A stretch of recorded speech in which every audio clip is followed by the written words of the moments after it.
What would you guys like to see? Number one, all right. So the probability that a randomly chosen household has at least 2 televisions. So we're looking at these individuals right here. They've got 2, 3, 4, or 5. That would be at least 2 TVs, correct? We're going to add up those probabilities. I'm going to add the 0.20 and the 0.11 plus the 0.05 plus the 0.03. When I add them all together, what do I get?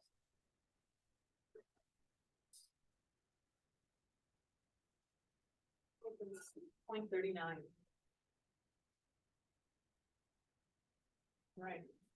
Finding the expected value of X and the standard deviation of X. So the expected value of X is the same thing as the mean. And we also want to find the standard deviation of X. There's 2 different ways you can go about doing this. I'm going to show you how to do it by hand first, since it is a fairly small table. I'll also show you how to use your calculator. You guys can decide which way you like best. So for the expected value of X, we take the value of X times the probability of it happening. So 0 times 0.24 plus 1 times 0.37 plus 2 times 0.20 plus 3 times 0.11 plus 4 times 0.05 plus 5 times 0.03. I will give you guys a moment to calculate that.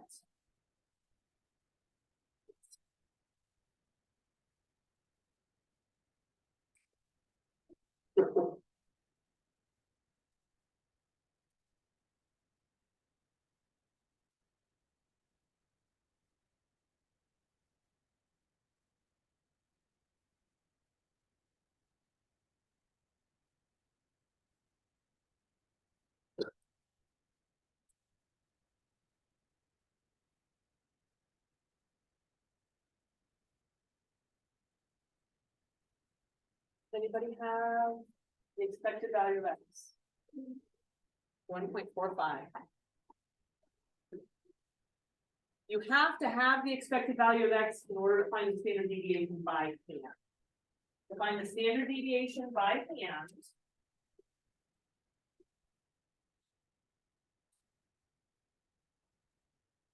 all written out my computer. There you go.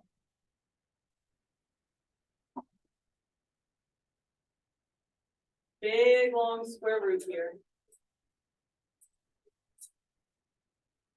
We would take the probability of the first event, so 0.24, multiply that by that number, that numerical value for X, minus the mean, so 1.45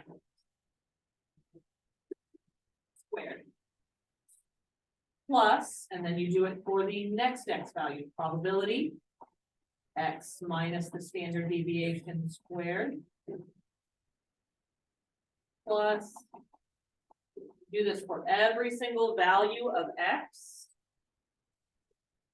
I'm just going to write out this last one. 0.03 and 5 minus 1.45. Just have to do all the ones in between. I just don't have enough screen space to write all the ones in between. But you have to do it for 0, 1, 2, 3, 4, and 5. Yep, I would use the calculator to do this. You should get 0.26. And I want to show you guys how to do this exact same thing, but using the calculator for both parts. Yeah. So to use the calculator for both parts, you need to go to Stat. We're going to go to Edit. And we're going to put these numbers in our lists. Figure this out. Figure this one out. We had 0, 1, 2, 3, 4, and 5. for our X values, and then in list 2, I'm gonna put those probabilities. The stat and edit. That takes you to the lists. If you have anything there, remember you go up and you highlight the name of the list and you hit clear and enter to clear out that entire list. Can somebody read the probabilities to me? What was the probability for 0 TVs? 0.24. The probability for 1 TV was 0.37. 0.20. 0.11. 0.05. 0.03. Make sure that the length of your lists match, that every X value has a corresponding probability. Then I'm going to go back to stacked. We're going to go over 1 to where it says calc. And we want this very first option where it says 1 variable stats. Mine brings up this. I think yours just opens up parentheses on your screen, correct? You want list 1 and list 2. So let me show you what it should look like. Oh, that's right. All right. So when you have 1 variable stats, it opens up parentheses. If you push second and the number 1, it'll access list 1, and then you want the comma, second and the number 2, so you access list 2. Close your parentheses and hit enter.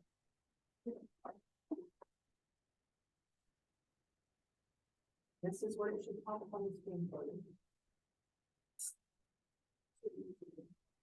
This one was 2. Oh, you need a column. So it needs to be inside parentheses after you have 1 variable stats. The parentheses with 1 comma, is anybody not able to get this on their screen for the top of the standard deviation and the mean? Please let me know because I'm happy to show you guys how to do it. So 1 variable stats. Do that often.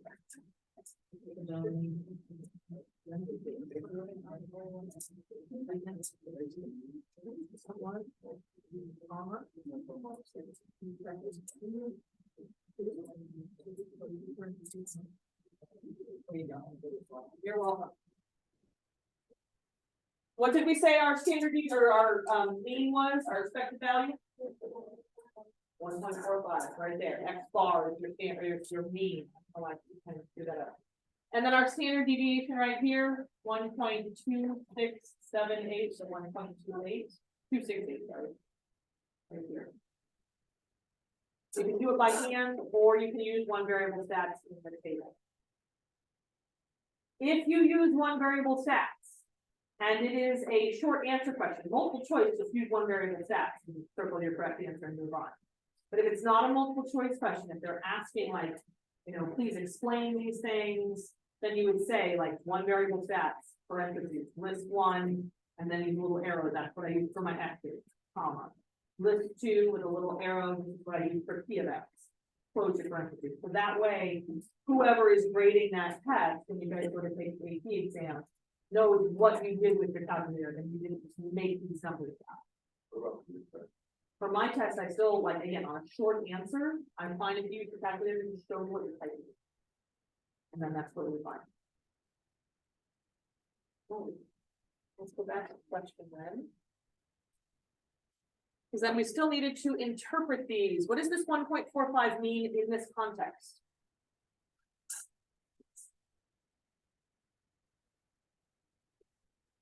Expected value. So how would I explain that in the context here? What is my expected value color?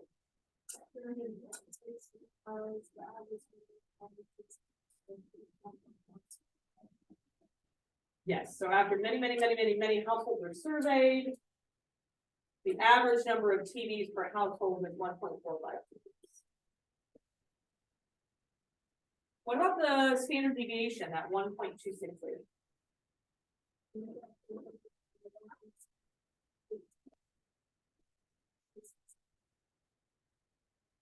Absolutely correct. Absolutely correct. Typically, when they conduct this survey, the number of TVs in the household is going to vary by about this number from our mean. So I would be surprised by numbers that are much, much bigger and much, much smaller than that 1.45. But if it's off by 1 or 2 TVs, I'm not gonna be. What else would you guys like?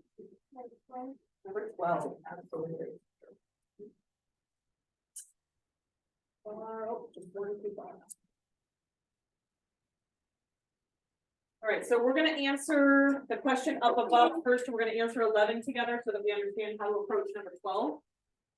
Jen's commute to work requires that she takes the blue subway line, then transfers to the red line. The length of the trip on the blue line has a mean of 18 minutes. Line that. With a standard deviation of 2 minutes.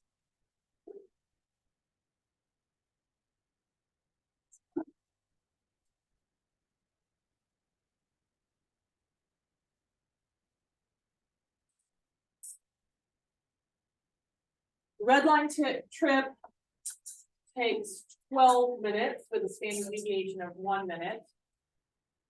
And then the waiting time between when she gets off the blue line and her red line train arrives has a mean of 10 minutes and a standard deviation of 5 minutes. Assume, perhaps unrealistically, that these times are independent random variables. What are the mean and standard deviation of her entire commute? So the mean of her commute is going to be equal to the mean of the blue line trip plus the mean of the waiting time plus the mean of the red line trip.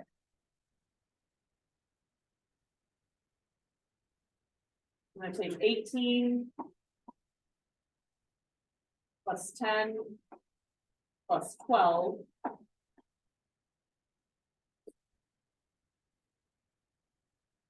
I get 40 minutes as the mean, so I know it's not option D or option D.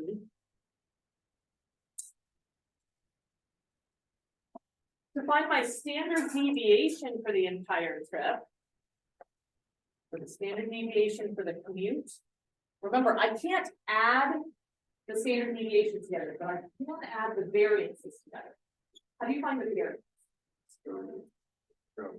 Square the standard deviation, and so I'm gonna have to square root at the end, because I'm gonna have to take all these different standard deviations and square them before I add them together. So I got 2 minutes squared, waiting time of 5 minutes squared, and 1 minute squared. So I've got 4, 25, and 1.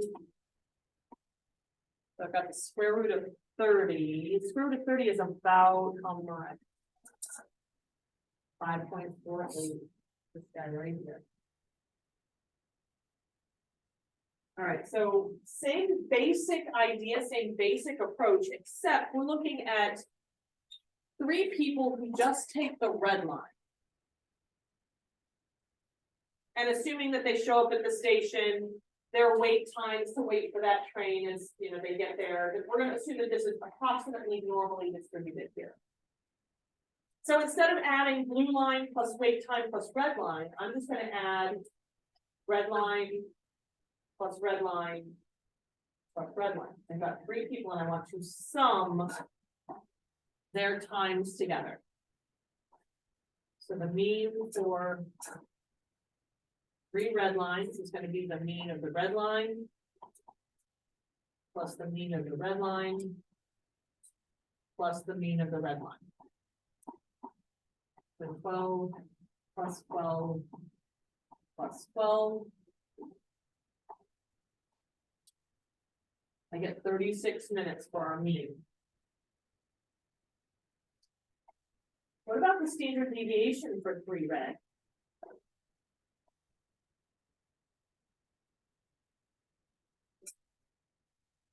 One would be for 1 red line.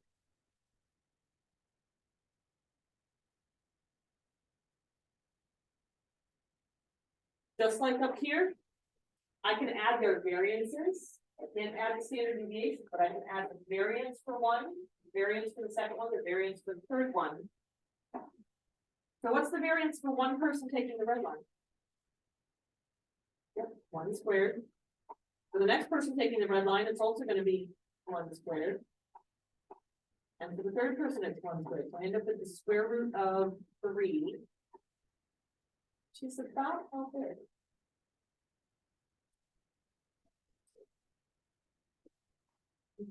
Seven, go ahead and give me one more decimal. 7.32. There we go.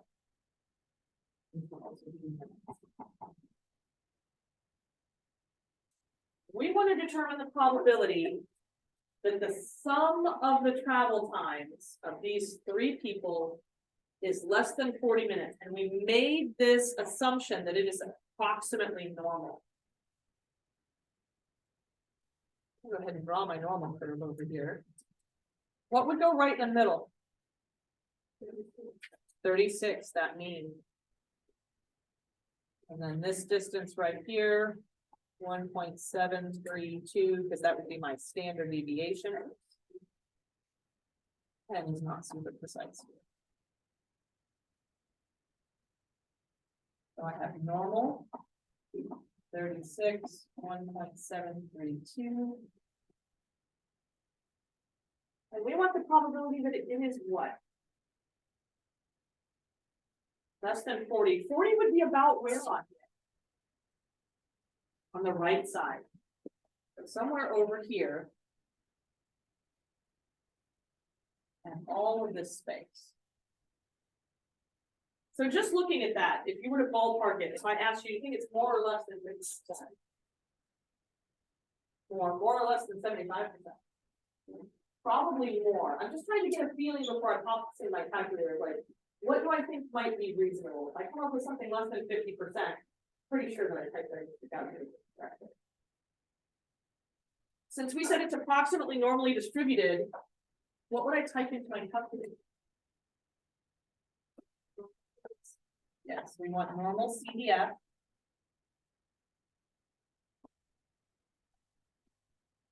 And Casio's, remember your mean and standard deviation is flipped around the other way. What's our lower bound? 0. Please make sure to label that as the lower bound. This is especially important for people that are using different types of calculators so that they know you're telling them what each of those numbers means that you sort of compute it in. Upper bound.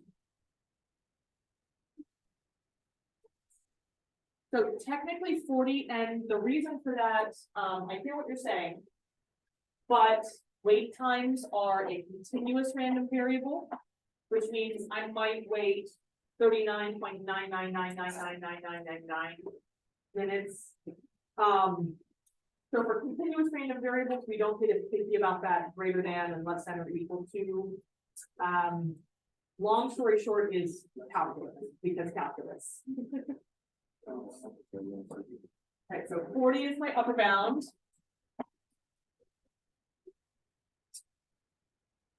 What would I put after that? 36, I want my mean. And then after that, 1.732, my standard deviation.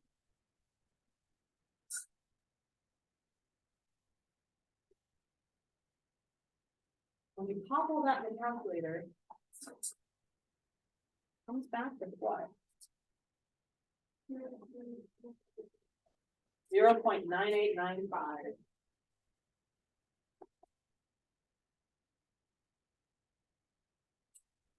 So one of the things that we've definitely seen as we've done the FRQs, the free response questions, forgetting to have notation like this would be, but they don't just want to see an answer, they want to see what does that mean. This tells you the probability of the wait times for those three people is less than or equal to 40 minutes. My probability. You could write it out in words as well, but this notation would take care of explaining that you know what this value right is.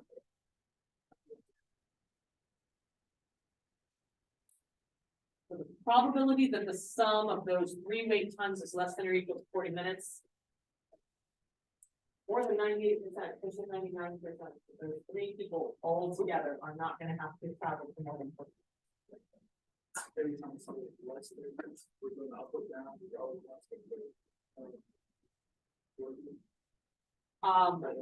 Whatever your upper bound is, yes. So however far, and I forgot to mark it on here, but however far to the right you've gone. If you have a left shading, a left tail, it's gonna be 0 to whatever that value is. The only times that we have to worry about switching and like lowering that value is when we're working with a discrete random variable, not a continuous. So discrete random variables, this is like, how many siblings do you have? Nobody would say I have 4.5 siblings. You might say you have one on the way, but you would never say that you have like half of a sibling. We don't have half people. Or shoe sizes would be another example of discrete random variable. Shoe sizes come in whole numbers and half numbers.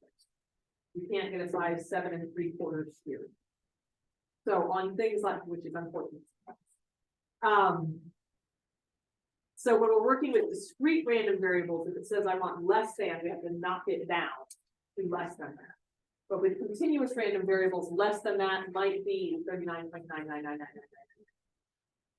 which is so incredibly close that we just use this as our lower bound. Because the difference between 39.9 forever and 40 is so infinitely small that it approaches 0. Did that answer your question? And what else would you guys like to see or go over when you're here? Number 13, okay. In order for the random variable x to have a geometric distribution, which one of the following conditions must x satisfy? Is it required that your probability for success be less than 50%? Nope. You can have a very high probability of success. What's the key word that triggers when I want to use geometric? Until the first success, yes. Or yeah, we're looking for until, but it's some kind of idea of like, I'm gonna keep doing this until I succeed. The number of trials is fixed. No, absolutely not. One of the key features of geometric is that I don't know how many trials it's gonna take, but I keep doing it until I get what I'm looking for. The number of successes in n trials.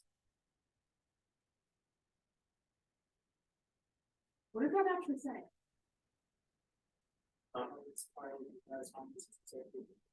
This is saying that I have a fixed number of successes, and I do have a fixed one, but I'm not, this one right here, number of successes in trials, this isn't saying it could only be one. It's saying I might want 3 successes in next trials, or I might want 7 successes in next trial. So while I know that I have a fixed number of successes in mind, this one isn't saying only one success. Does that make sense? The probability of success has to be the same for each trial. Yes. The probability for success, when you think of when we did bins or bits, that value has to be fixed. It has to be the same probability of success each time. And each of my trials have to be independent from each other, so that that probability of success stays the same. All outcomes in the sample space are equally likely. No, that would just mean out of 4 options that I have a 1/4 chance. That's not necessarily true, and I don't need that here. Number 14, by the way, is almost exactly like number 11. So since we walked through number 11, I want to hold off on this one unless you guys really have questions about it. But like I said, it's almost exactly the same. What else would you guys like to see? Number 17.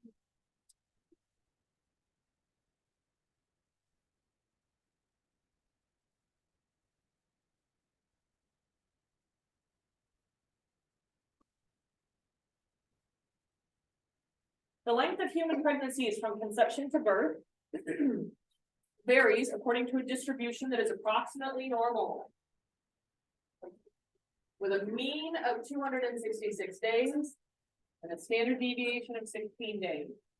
Choose 2 pregnancies independently and at random. What is the expected difference in the lengths of the 2 pregnancies? So if I want the mean of these 2 pregnancies, the mean difference, sorry, I call this mean difference. That would be the mean of pregnancy 1 minus the mean of pregnancy 2. I want an expected difference, I will subtract. The mean.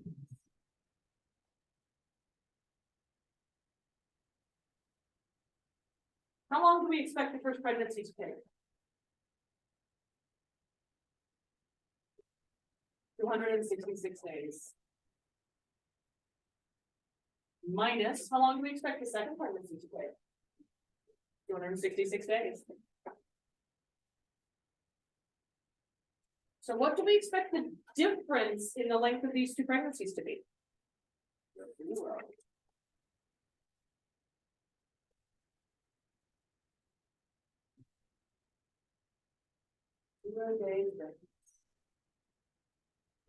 What's the standard deviation of the difference in lengths of the two pregnancies? Here's where you have to be careful. Standard deviation, even though we're looking at the difference, that does not make my spread any smaller. Spread does not get pulled in tighter, which is what standard deviation is describing. So to find this, standard deviation of the difference is going to be equal to the square root of the squared variances summed together. Even though it's a difference, this is going to become more spread out as I look at two different pregnancies.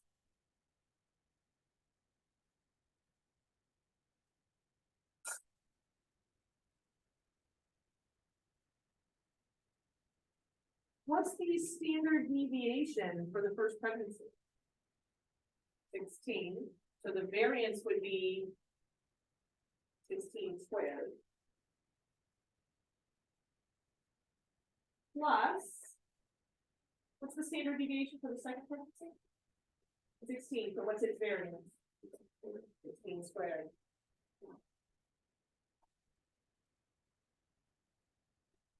I have 256, 256, so underneath my radical, I have 512. What is the square root of 512?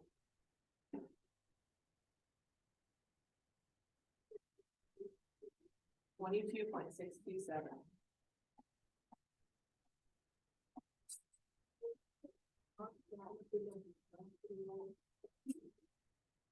I'll verify whether or not they get picked about 2 decimal places or 3. I usually err on the side of 3 places because that way if 2 is fine, I've gone past that mark and I'm good.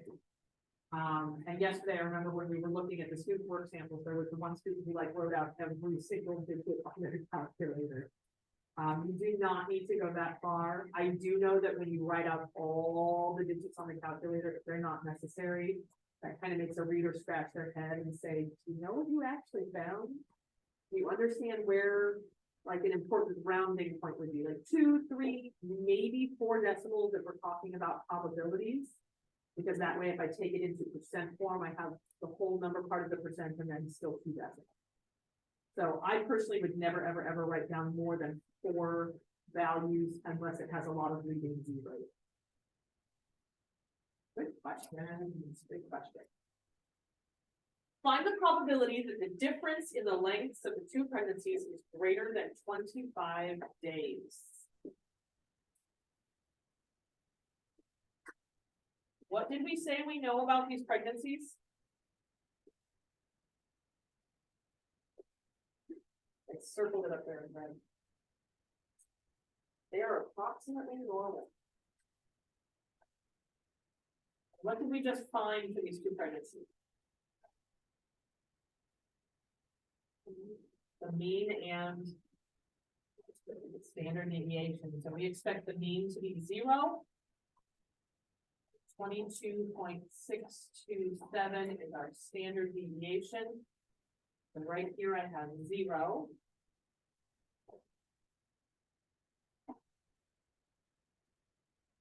This distance right here, 22.267, that would be 1 standard deviation out.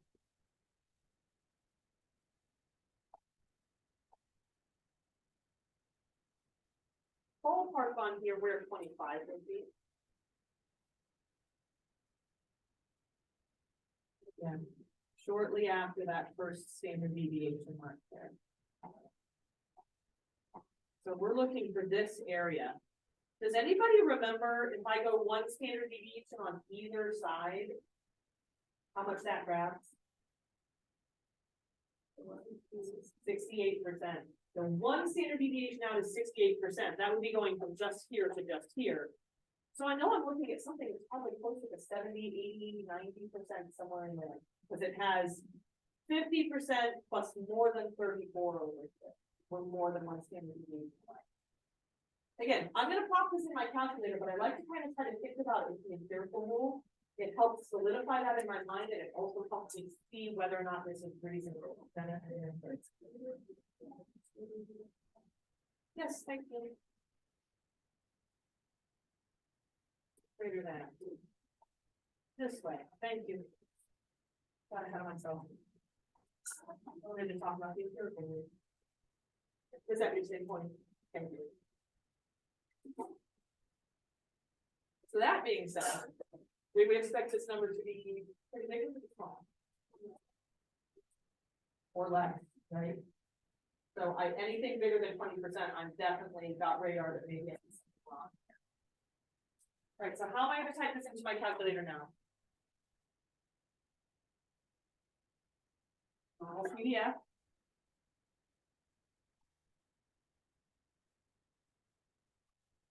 Then I want my lower bound. What is our lower bound? 25. For upper bound, I need to pick a really big number. Give me a number that would be absurd for pregnancy. 1,000. Sounds good. I'm going to be on the safe side. I'm throwing an extra 0 on there. 10,000 is definitely way too big. I want something that is absurdly large. And then our mean and our standard deviation.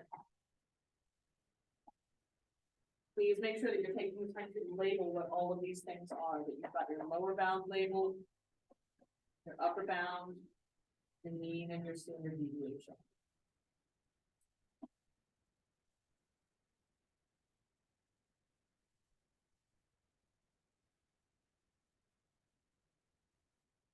Probability that the difference in these two pregnancies is greater than 25 days.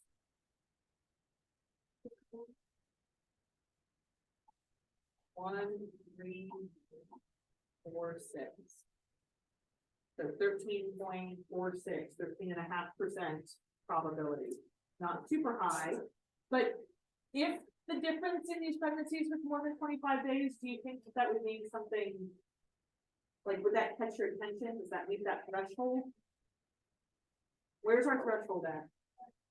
5%. And here we're at 13%. So it's probably just due to chance.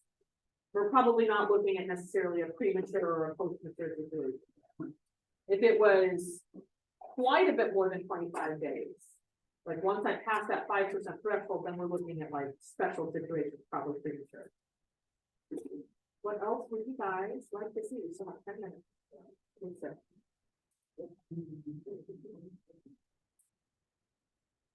Don't do PDF on normal. I would never.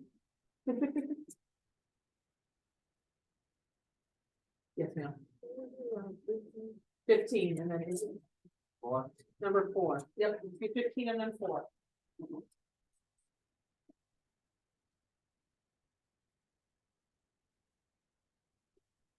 Suppose that 45% of the people in a large community have type O blood. You took a random sample of 20 people from the community.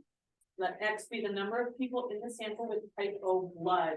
What kind of a distribution is this? Binomial. So what's our binary then? Yep, so success would be type O. Or fail would be not type O.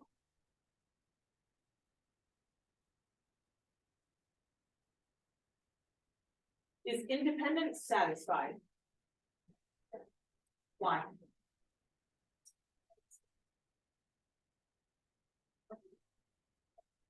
Absolutely. I can also look at something else in the problem here and have a pretty good justification for why, even if it's not exactly binomial, it could be approximately binomial.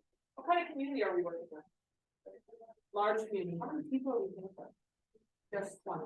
Do you think there's more than 200 people in this community? Yes. So I'm gonna go with 10% condition is satisfied.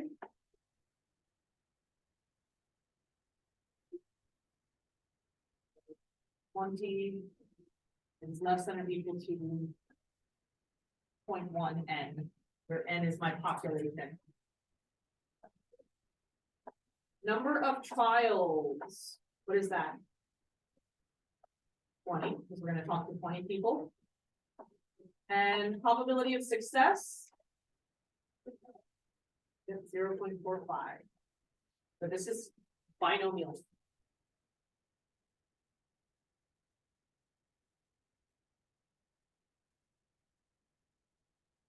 Find and interpret the expected value of x and the standard deviation of x.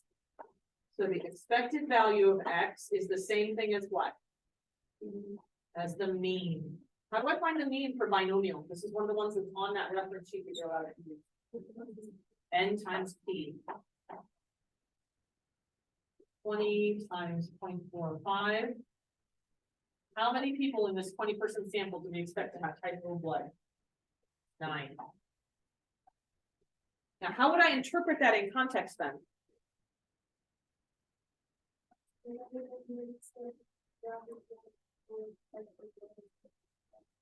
Yes, after many samples of 20 from this community, we would expect that the average number of people with type O blood in each of those samples would be about that. Then standard deviation of x, the square root of what? There's another one that's on that reference sheet. N times p times 1 minus p. I'll have the square root 20 times 0.45 times 0.55.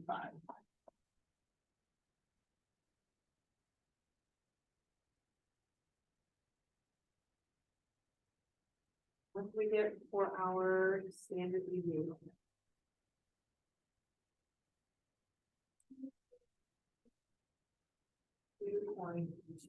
You said 4.9? All right, I'm gonna round up to 5 then. And what would that mean then?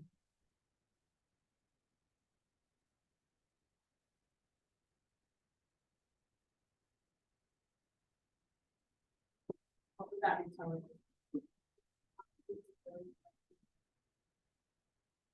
Yep, the number of people with type O blood in a sample of 20 would vary by about 2.225 from the expected value of 9 people with type O blood. Finding the probability that x equals exactly 12. You can go about this 2 different ways. Out of 20 people, we want 12. Sometimes, by the way, guys, you will see this written as this. It means the exact same thing as this.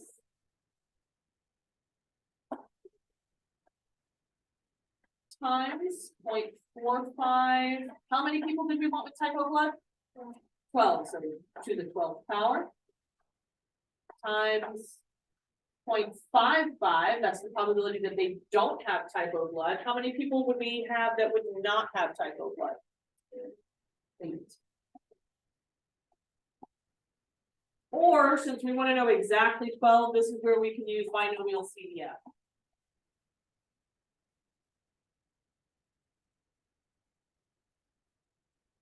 Trials, probability of success is 0.45, and we want 12 successes.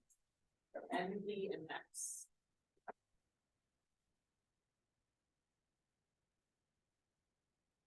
Same thing either way. Should get 0.0727.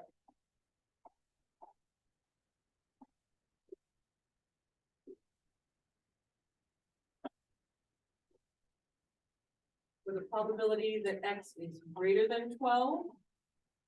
I'm gonna do 1 minus the probability that X is less than or equal to 12. If I do less than or equal to 11, then I'm leaving 12 out entirely. If it's strictly greater than, I want less than or equal to that number. If it is greater than or equal to, then I want less than. I should have two different signs here. Yes. Yes, thank you. Binomial PDF because it's equal, thank you. Erase that, thank you. Thank you for catching it for me. Down here where I have the inequality is where I would want CDF.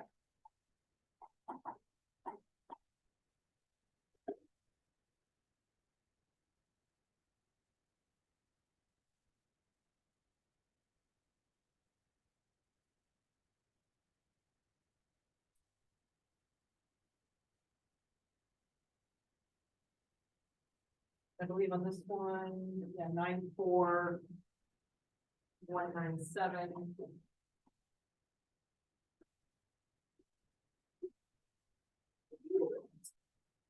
I got 0.058.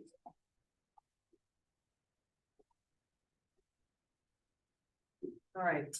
Question number 4, quickly.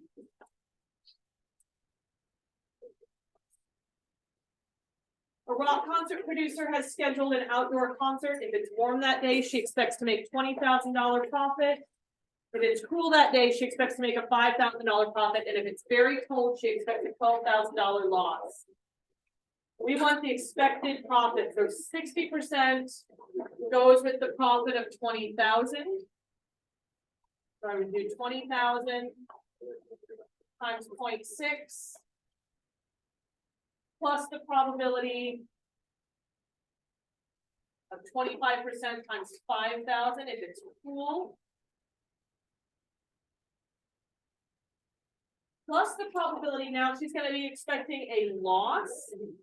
So I would have negative 12,000 times 0.6 and 0.25. That's 0.85, right? So what's the probability it's cold this day? 0.15. And so then I would evaluate each of those and sum them together. You should get, I believe it's 11,450. Let me double check real quick. Yep.